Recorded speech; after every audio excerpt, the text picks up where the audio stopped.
So, matinding gala to. Galing Cavite. Galing Cavite na po nandito na tayo sa lugar to. Valenzuela. Kasi ito, yan, itong kakat natin saglit.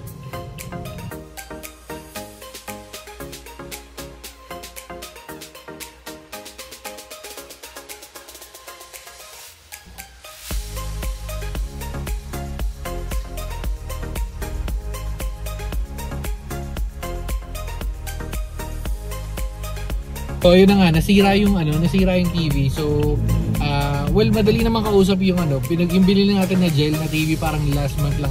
Well, technically last month, pero yun nga, ang nangyari is either pwede natin padala yung TV via Shopee, pero feeling ko kasi magiging issue pag sa motor.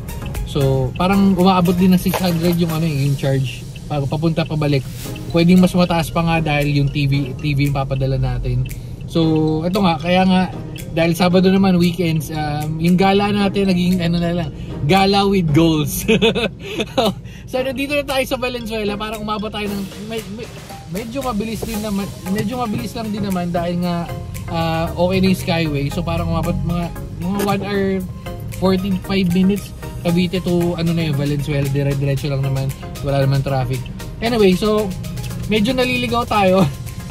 Kukontakin muna natin yung pagpapalitan natin yung TV. Automatic ang pagkakasabi sa akin i-replace pero check natin mamaya. Ayan, tingnan nyo na nga po ito. Tingnan nyo naman yung manong ko, napaka-pogi Oops, pito. Ayun yung anak ni Lito Atienza yung atoms ni Lito. Yes, anong nililiko-liko. Binati lang, mamaya pa mababa. Siyempre, yung Mama Peggy namin. Okay, so mamaya na lang uli, hanapin muna namin. Medyo naliligaw tayo dahil di naman tayo umabot talaga dito. So, mamaya uli. So, yan na nga, dito na tayo sa 472. Ito yung warehouse nila. Gel tsaka Ginza. So, parehas lang naman. Wait lang. Okay, so yan yung papapalit nating TV. Dito tayo sa warehouse nila.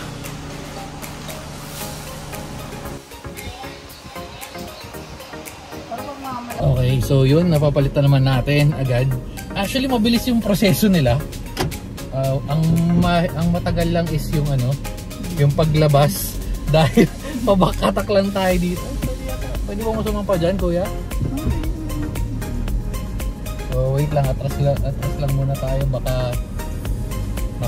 papalit nga tayo ng TV. Sumagi naman yung kotse natin. Wait lang.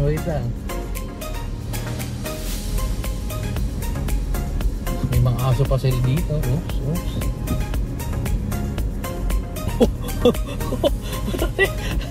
Init. Anyway, so yun na nga, tulad nga na sinasabi ko, mabilis yung proseso nila. Gulat ako kasi usually pag ganun, after 7 days, ang usual na process yun is papa-service papa-service center mo na.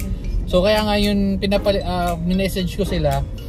Sabi, it's either kanakwento ko kanina, either papadala mo or pwede mo na ma-drop off, which is yung ginawa nga namin.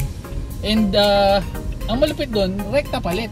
Pero mo, wala nang kung pagbukas. Binuksan naman nila yung TV, pero kinuha nila ng item, pero pagdating ko pa lang doon, kumbaga may nakaready na silang ipapalit ng TV.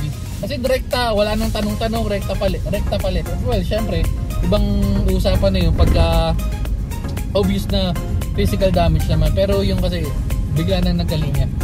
Sabi ko nga, tinanong ko kung may service and i-video ko sana, kaso naiinitan ako sa loob. Medyo mainit sa loob. Tapos nga naka-break time kasi sila. Pero di ba, maganda yung service nila, in fairness Yun nga. Tapos yung mga 43 inch kahit anong size, automatic pag may sira, tapos going back again, i-clear ko lang, hindi physical damage. As long as hindi physical damage, automatic yun, outright, palit agad. Basta within 1 year.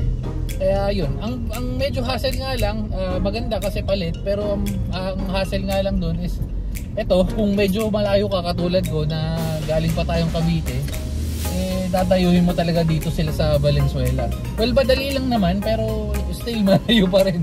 Kasi yung Cavite to, diba? Cavite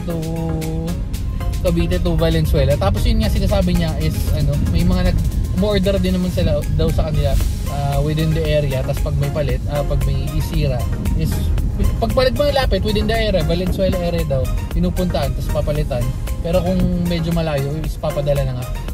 Tapos tinanong ko kasi sabi bakit wala daw sila ng ano, kasi usually ang sikat sa ano sa Quiapo is yung Ace, di ba? Yung Ace, yung Devant, yung mga medyo mas matatagal na sa ganung ano, sa ganung TV. Hindi bago pa lang yung warehouse nila, parang 2 years pa lang eh. Pero anyway, pero nakita niyo naman automatic.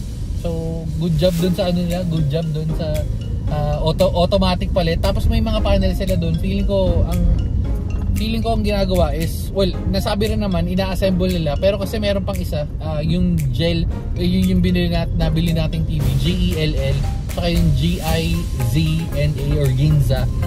Parang yun daw yung panel nun, pero basta may parang sinabi siyang magkaiba eh. Yun pero magkaiba, basta gets nyo na yun. Hindi ko sure kung rebranded eh. Parang ina-assemble nila. Siguro in-order nila sa China or kung saan man nila in-order. Tapos yung mga parts, and then pag may sira nga is automatic papalitan nila. So mas mura nila nabibili yung kasi per parts eh. Tapos sila nila mag-assemble. Tapos isa pa, kung syempre tatanong nyo kung mas mura ba pag rekta sa kanila, same price lang. Kasi pag sa Shopee, ang check ko parang 6,000 plus yung ganun TV. Pag sa kanila parang same lang, 5,999. So walang difference kahit rumekta ka sa kanila. Parang ano lang sila, service center, pero instead na re-repair is automatic palit. Ayun, so ito na nga, pupunta tayo ngayon sa saan tayo pupunta? Sa Eastwood. Gagala tayo, pero nakita nyo naman yung itsura ng ating parang pamangkin ni Lito Atienza. Sabi ko sa inyo, meron tayong ano eh, gala with goals for today's video. So medyo matagal-tagal na rin tayong huling nakapunta sa Eastwood. Napasok pa tayo sa BGC. Pero anyway, so hindi natin alam kung ano meron doon ngayon. At kung pwede ba, feeling ko pwede naman sila manong doon eh, diba? O pet friendly naman pala yung Eastwood. So very goods na rin yun. At doon na rin siguro tayo nakakain. Medyo nagugutom na ako. It's 12:53, time check. Mali pala, dapat time check muna, 12:53. Baligtad. Pero anyway, so yun na nga, pupunta na tayo sa Eastwood. Mamaya na lang ulit. Kasi kung Tony Robbins na ito, bawat tao, Ay, musta naman na nga yung titong si Lito Atienza? Ha? Musta naman?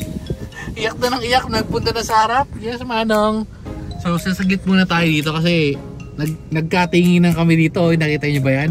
Paris Retiro. Parang ang tagal na namin to nababanggit. Nagkataon, pagdaan ko, uy, Paris Retiro yun ah. Uy, Paris Retiro yun ah. O tara, try natin. So ito na nga kami ngayon. So bababa na tayo, magpe-prepare lang si Manong dahil so ikukunin na yung stroller nila. Pero check muna natin kung pwede sila. Si ano nga, ate parang takam na takam sa Paris nila eh. Uy, ito yung sa atin. Mayaman meals. So tatry natin yan para sa Retiro. Solid ba yan? Solid ba yan, guys? Yung Mama Peggy namin, napaka beautiful oh. Nakapanty pa yan, panty pa oh.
Ayan, Papi's Kitchen. Pwede ba sinahan dyan?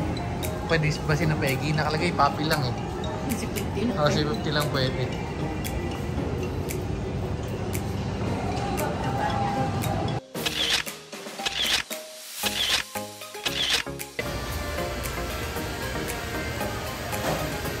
Gusto nyo lang ako rin, no?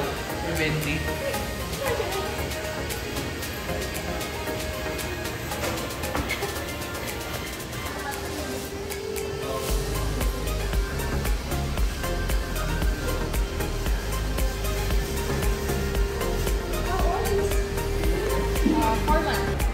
Kakakain mo lang ah. Kain mo lang ah. Ha? Mainit ko eh.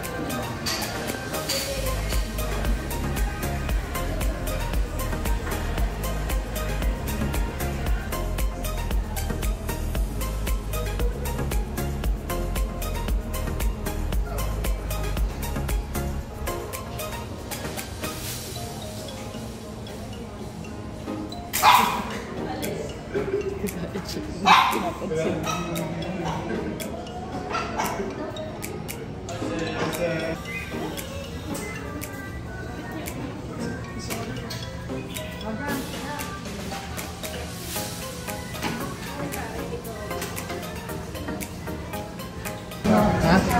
Ano? Nakit ka na sobrang kulit mo. Peggy. Ano? Gusto niya?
no?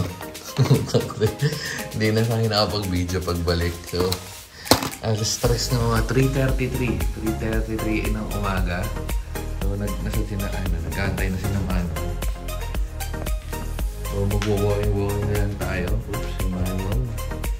Nasa si Ricky. Diba yan? So, kakain lang tayo saglit. Takta pagka-uwi ko, parang siguro mga 80 yata kami na uwi. Bagsak na ako agad kasi stress na tayo nagising. Pero yun nga, kain lang tayo saglit, so walking tayo. Tapos, yan, dito na natin tatapusin yung video. Grabe yung layo nung sa Valenzuela. Tama tayo. Pero ito yung TV na napalitan pala natin. Yan. O yun. Ay, yun na natin. Sige na. Bye-bye. Babu. Umiyak niya yung tropa niya nun sa labas. Ayun o. Ayun o, nagmimiyaw-miyaw. Labas ka na, labas ha. Sige.